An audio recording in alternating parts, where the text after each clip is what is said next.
Assalamualaikum warahmatullahi wabarakatuh. Selamat pagi. Saat ini kita akan melanjutkan materi komponen bahan pangan nabati, yaitu materi sayuran dan buah. Sayuran memiliki banyak manfaat, yaitu sebagai sumber vitamin C, vitamin A, dan berbagai macam vitamin yang lain. Kemudian sumber mineral, kemudian sumber serat, dan sebagainya. Nah, komposisi dan perubahan-perubahan yang terjadi pada sayuran itu tergantung pada kondisi penyimpanan, cara pemanenan, pemeliharaan tanaman, keadaan cuaca tempat tumbuh, dan adanya perbedaan varietas. Warna sayuran itu dipengaruhi oleh kandungan zat warna yang ada dalam sayuran yang disebut dengan pigmen. Pigmen ada berbagai macam dalam sayuran, ada pigmen klorofil yang berwarna hijau, pigmen karotenoid yang berwarna kuning atau orange, kemudian pigmen dari grup flavonoid, antosianin yang berwarna ungu, tanin ataupun antosaktin, sehingga adanya perbedaan warna yang terjadi pada berbagai macam jenis sayuran itu disebabkan oleh kandungan pigmen yang ada dalam sayuran tersebut. Sayuran yang berwarna hijau mengandung banyak klorofil. Sebagian besar sayuran memang banyak yang berwarna hijau. Nah, setelah panen, maka klorofil itu dapat mengalami perubahan atau degradasi atau pemecahan atau kerusakan yang berdampak pada daun itu berubah warna menjadi kuning. Pengelompokan sayuran. Sayuran dapat dikelompokkan menjadi beberapa. Yang pertama adalah sayuran buah. Misalkan ada tomat, ada mentimun. Kemudian ada sayuran umbi. Misalkan ada beet, wortel, kentang. Kemudian ada sayuran daun. Misalkan sawi, kol, kangkung, selada, bayam, dan masih banyak lagi. Kemudian sayuran juga dapat dikelompokkan menjadi sayuran batang. Contohnya adalah asparagus, kemudian rebung. Kemudian ada sayuran biji. Contohnya adalah kacang merah, kacang kapri, dan kacang tanah. Dalam slide ini Anda bisa melihat beberapa macam jenis pigmen yang ada dalam sayuran, kemudian sifat, kemudian contoh, dan ada keterangan pendukung. Karotenoid itu adalah pigmen yang berwarna orange dan kuning. Sifatnya adalah larut dalam lemak. Contohnya bisa wortel, ubi jalar, pepaya, nanas, pisang. Dan karotenoid ini saat pemasakan itu rusaknya sangat sedikit. Kemudian antosianin adalah pigmen yang berwarna merah, biru, atau violet. Sifatnya adalah larut dalam air. Contohnya beet kubis merah. Nah, antosianin menentukan warna produk pada pemasakan. Bila air pemasakannya derajat keasamannya rendah atau pH-nya rendah, warna menjadi kelabu violet. Sebaliknya, bila ditambahkan cuka, maka akan berwarna merah terang kembali. Kemudian antoksantin adalah pigmen flavonoid yang berwarna kuning, bersifat larut dalam air. Contohnya misalkan jeruk lemon, ada dahlia kuning. Dan keterangannya antoksantin ini terdapat dalam lendir sel daun. Kemudian klorofil adalah pigmen yang berwarna hijau. Dia juga larut dalam air dan banyak terdapat di dalam daun dan permukaan batang.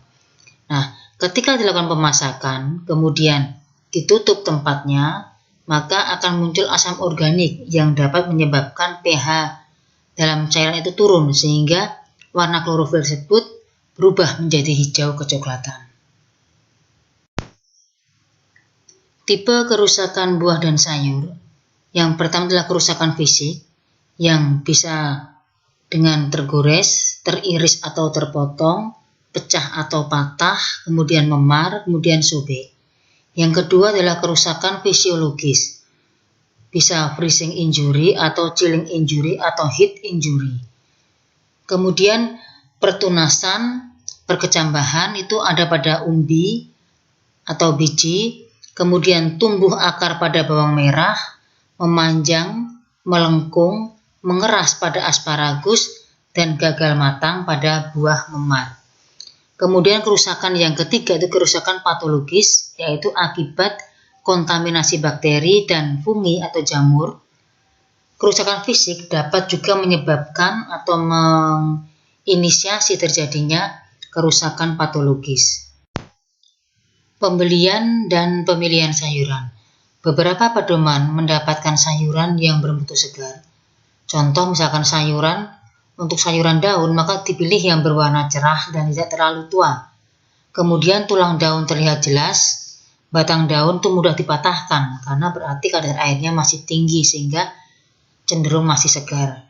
Sedangkan pada buah, maka dipilih buah yang tidak pecah atau memar, buah tidak berair, tidak lunak, dan tidak berbau busuk. Sedangkan misalkan kita menggunakan terung, kemudian mentimun, dan labusia, maka dipilih yang masih muda.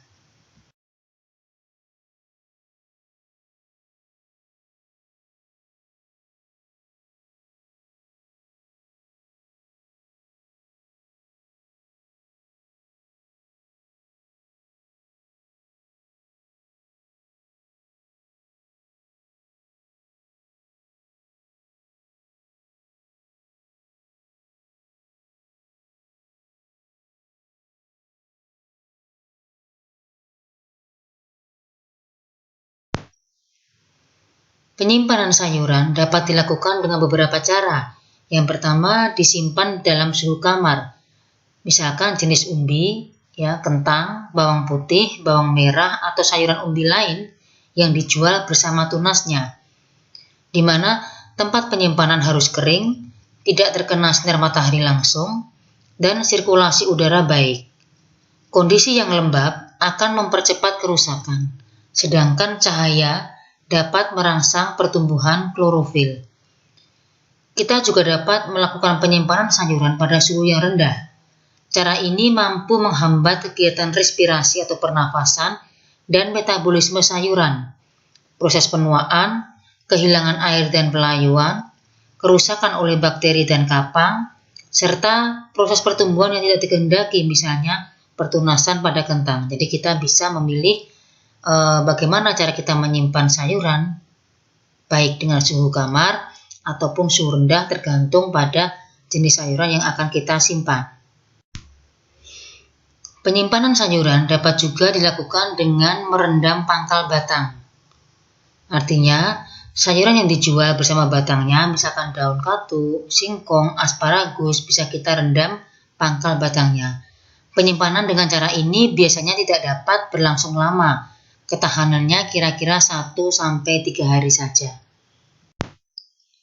Penanganan pasca panen sayur-sayuran dan buah bisa dilakukan dengan cara pendinginan, yaitu suatu cara untuk penanganan sayur-sayuran dan buah, karena dengan pendinginan dapat menahan atau mengurangi penyebab-penyebab pembusukan, yaitu aktivitas mikroorganisme, proses respirasi atau pernafasan, aktivitas enzim, dan penguapan. Kerusakan dingin atau chilling injury itu adalah buah tidak dapat melakukan metabolisme secara normal.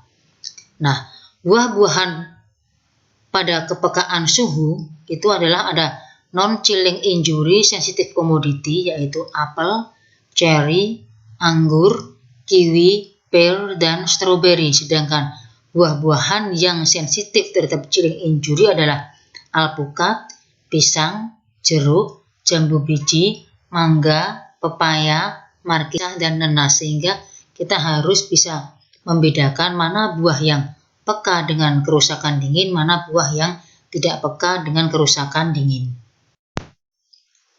Penanganan pasca panen sayur-sayuran dan buah yang kedua adalah dengan atmosfer terkendali atau CA storage. Atmosfer terkendali adalah penyimpanan dingin di mana kadar oksigen dan kadar gas karbon dioksida dalam ruangan penyimpanan diatur secara hati-hati.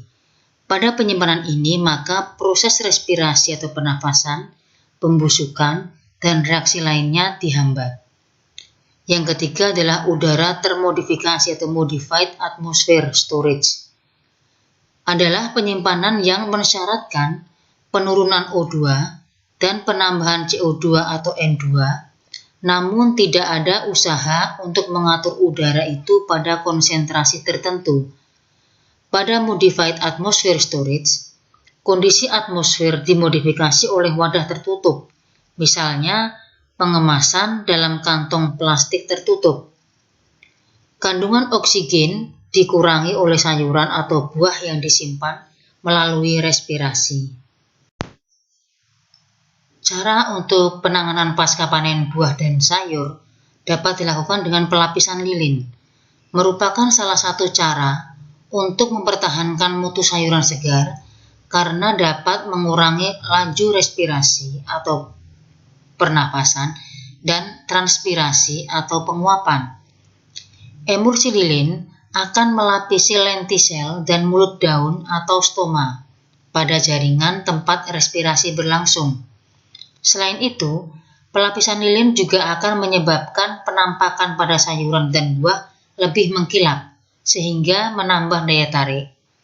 Nah, emulsi lilin untuk komoditi segar harus memenuhi beberapa persyaratan, yaitu tidak mempunyai bau dan rasa komoditi yang akan dilapisi, artinya tidak berpengaruh terhadap bau dan rasa komoditi yang akan dilapisi.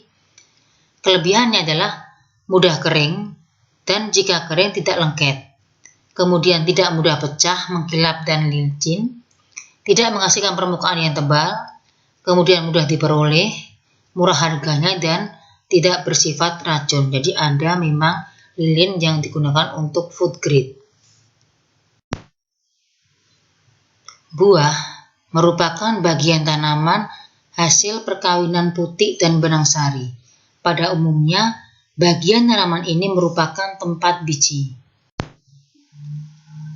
Komposisi buah-buahan dan perubahan-perubahannya dipengaruhi beberapa faktor, yaitu perbedaan varietas, keadaan iklim, kondisi secara pemeraman, dan kondisi penyimpanan. Nah, apa yang berubah dalam buah-buahan itu? Yang pertama adalah karbohidrat. Sini ada pati. Buah-buahan mengandung pati sebagai hasil fotosintesa.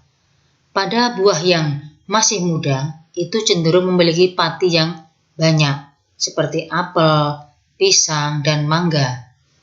Kandungan pati, beberapa jenis buah-buahan akan terus bertambah selama pendewasaan sel. Sedangkan beberapa jenis buah-buahan yang lain, kandungan pati mula-mula meningkat, kemudian menurun lagi. Perubahan karbohidrat yang selanjutnya yaitu gula. Kandungan gula itu meningkat selama pendewasaan sel, misalkan mangga. Jadi ketika mangga muda itu masam, kemudian ketika mangga itu sudah tua atau sudah pendewasaan sel, maka akan lebih cenderung manis. Namun ada juga yang pada saat pendewasaan sel, kenaikan kandungan gulanya sangat sedikit atau tidak ada sama sekali, misalkan tomat. Ada juga yang kandungan gulanya mula-mula tinggi, kemudian mengalami penurunan selama pendewasaan sel, misalkan buah jeruk. Kemudian karbohidrat yang ketiga yaitu adalah pektin. Terdapat dalam bentuk yang pektin yang mudah dihidrolisis. Kandungan pektin itu akan mempengaruhi kekerasan atau tekstur buah. Karena apa? Karena selama proses pematangan, maka zat pektin itu akan terhidrolisa menjadi komponen-komponen yang larut dalam air, sehingga akan menjadi suatu total zat pektin.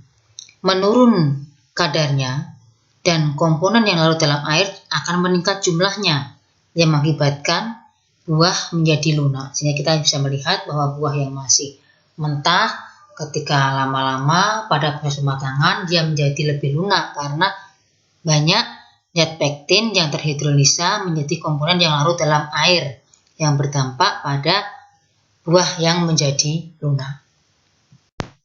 Komposisi buah-buah yang lain yaitu vitamin dan mineral, di mana buah ini merupakan sumber vitamin A, C, dan B1.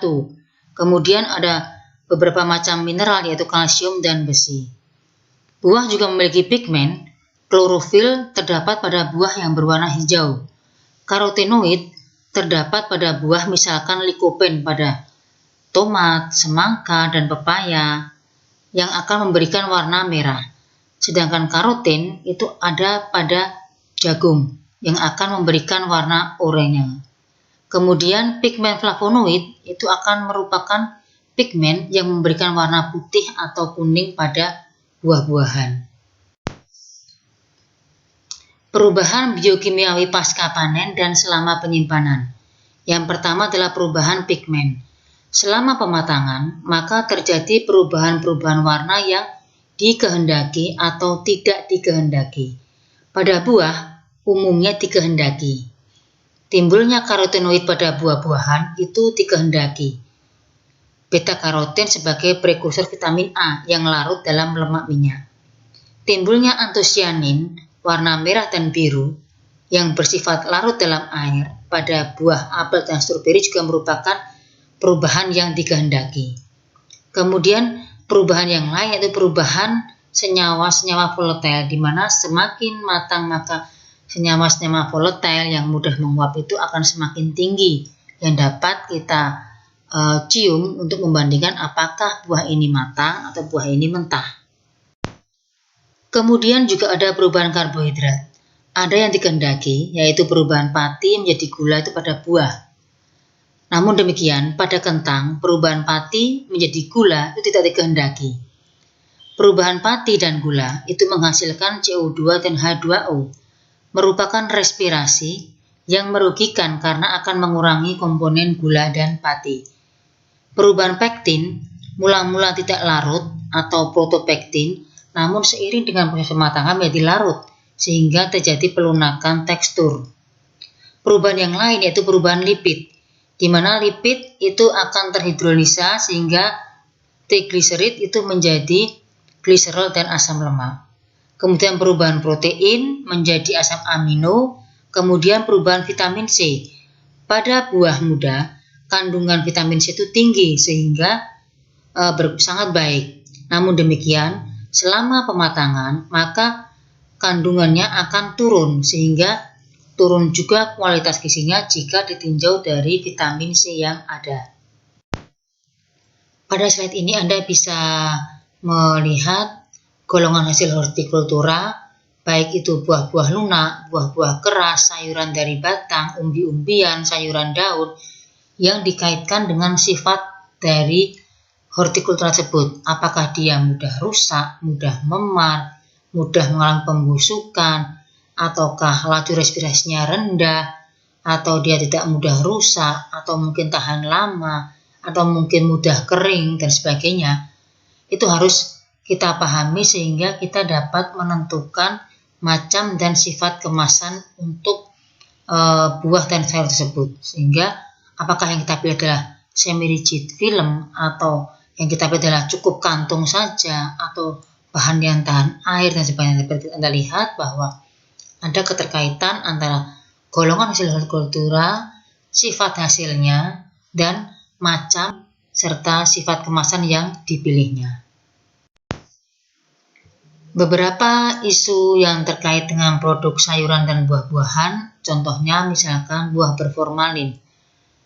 Ketika diinvestigasi kemudian dirunut lagi, maka faktor yang mendorong itu adalah kebanyakan perekonomian yang semakin sulit dan menurunnya daya beli masyarakat. Nah, buah berformalin dilakukan dengan cara buah-buahan yang dijual diolesi formalin bahkan sampai direndam dalam larutan formalin. Alasannya adalah untuk mempertahankan agar buah tersebut dapat tetap segar dalam waktu yang lama. Yang kedua adalah menambahkan zat warna pada buah semangka. Pewarna yang digunakan itu tergantung pada buahnya.